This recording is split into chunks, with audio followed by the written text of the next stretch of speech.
నమస్తే అండి. శివయ గురువే నమః. శ్రీమాత్రే నమః. ఈ క్రోధినామ సంవత్సరం నుండి మనకి ఉగాది ప్రారంభమైంది. కొత్తగా పేరు ఫలాలు అన్ని నవగ్రహ స్థితిగతులను బట్టి ఈ సంవత్సరం అంటే కొన్ని రాసుల వారికి అనుకూలంగా లేదు, కొన్ని రాసుల వారికి కొంచెం పర్వాలేదు. అంటే ఆర్థికంగానో, శారీరకంగానో, లేకపోతే కుటుంబ సంబంధంగానో, వృత్తి సంబంధంగానో కొన్ని కొన్ని అంటే గ్రహాల రీత్యా కొన్ని కొన్ని ఇబ్బందులు ఉన్నాయి. కనుక అంటే మన ఈ జీవన ప్రయాణంలో మనం కష్టమైన సుఖమైన ఎదుర్కొంటూ ముందుకు వెళ్ళాలి. కానీ ఈ రాశి ఫలితాలను బట్టి అంటే ఇప్పుడు మనకి 12 రాశులు ఉంటాయి. ఈ రాశులను బట్టి ఏ ఏ గ్రహాలు ఏ రాశి వారికి కొంచెం అనుకూలంగా లేదు, వాటికి సంబంధించినటువంటి దైవ బలాన్ని మనం పెంచుకున్నట్లయితే సమస్య వచ్చినా దానిని తట్టుకొని ముందుకు వెళ్ళగలుగుతాం. ఏ సమస్యనైనా మనం దైవ బలంతోనే అధిగమించాలి. కనుక ఏ రాశి వారికి ఏ గ్రహం అనుకూలంగా లేదు, దానికి ఏ మంత్రం చదువుకోవాలి, ఏ దేవుణ్ణి పూజించుకుంటే బాగుంటుంది అనేది ఈరోజు తెలుసుకుందాం.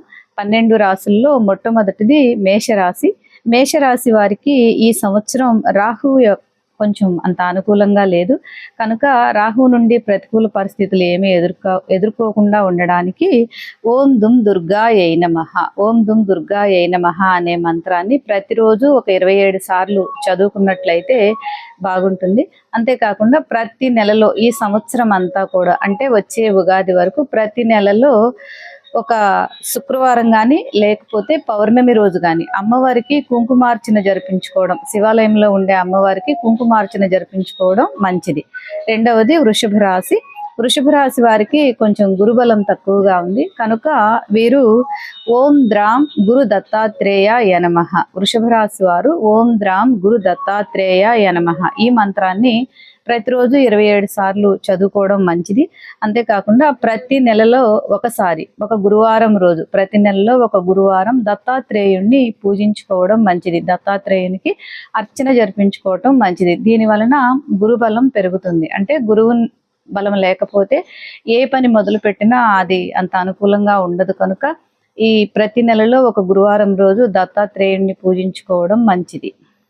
మూడవది మిథున రాశి. ఈ మిథున రాశి వారికి అంటే కొంచెం శని అంత అనుకూలంగా లేదు.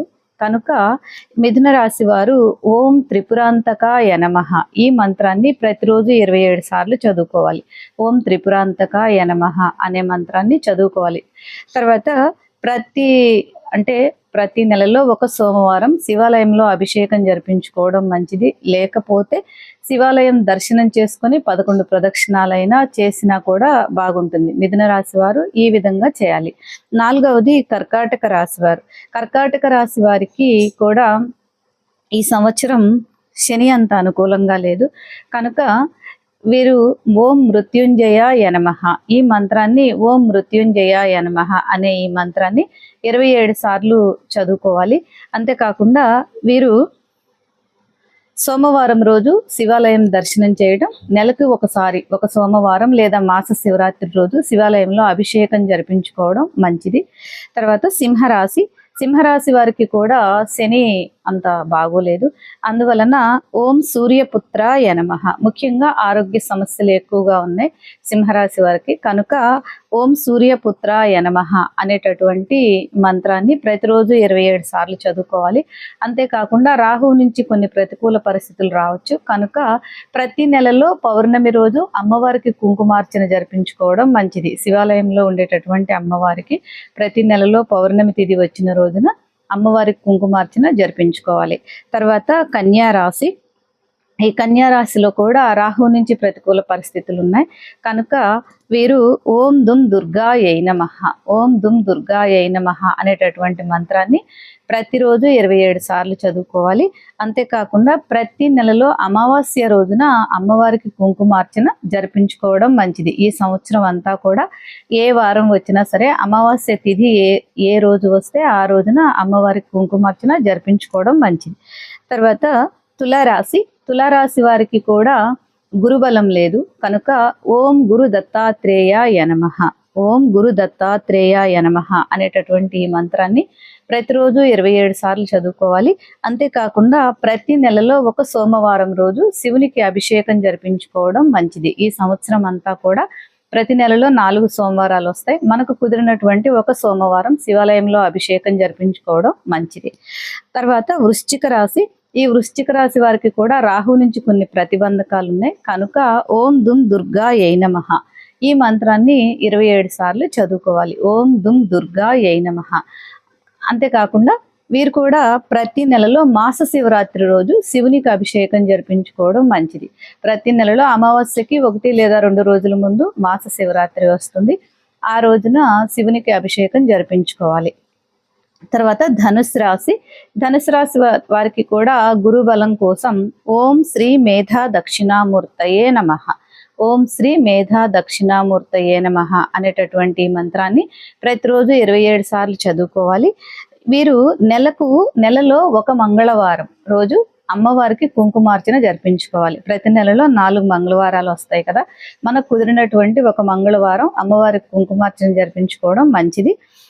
తర్వాత మకర రాశి. వీరికి కూడా రాహు నుంచి ప్రతిబంధకాలు ఉన్నాయి కనుక ఓం దుమ్ దుర్గాయై నమః ఓం దుమ్ దుర్గాయై నమః అనే మంత్రాన్ని ప్రతిరోజు 27 సార్లు చదువుకోవడం మంచిది. అంతేకాకుండా ప్రతి నెలలో మాస శివరాత్రి రోజు శివునికి అభిషేకం జరిపించుకోవడం మంచిది. నెలకు ఒకసారి మాస శివరాత్రి రోజు శివునికి అభిషేకం జరిపించుకోవాలి.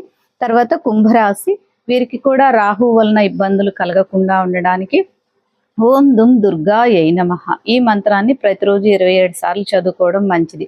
ఓం దుమ్ దుర్గాయై నమః. అంతేకాకుండా మంగళవారం రోజున అమ్మవారికి కుంకుమార్చన మరియు మాస శివరాత్రి రోజు శివునికి అభిషేకం ఇవి 2 కూడా జరిపించుకోవాలి.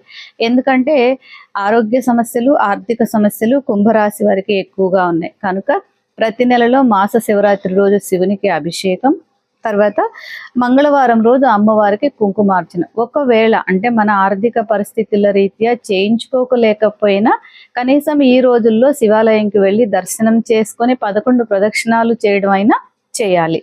తర్వాత మీనరాశి. మీనరాశి వారు కూడా ఓం ద్రాం గురు దత్తాత్రేయాయ నమః ఓం ద్రాం గురు దత్తాత్రేయాయ నమః అనే ఈ మంత్రాన్ని ప్రతిరోజు 27 సార్లు చదువుకుంటే బాగుంటుంది. అంతేకాకుండా ప్రతి నెలలో ఒక సోమవారం రోజు శివునికి అభిషేకం జరిపించుకోవాలి. ఈ రకంగా 12 రాశుల వారు అంటే మనకున్నటువంటి గ్రహ స్థితిగతులను బట్టి ప్రతి రాశి వారికి కొన్ని శుభాలు అశుభాలు కలుగుతాయి.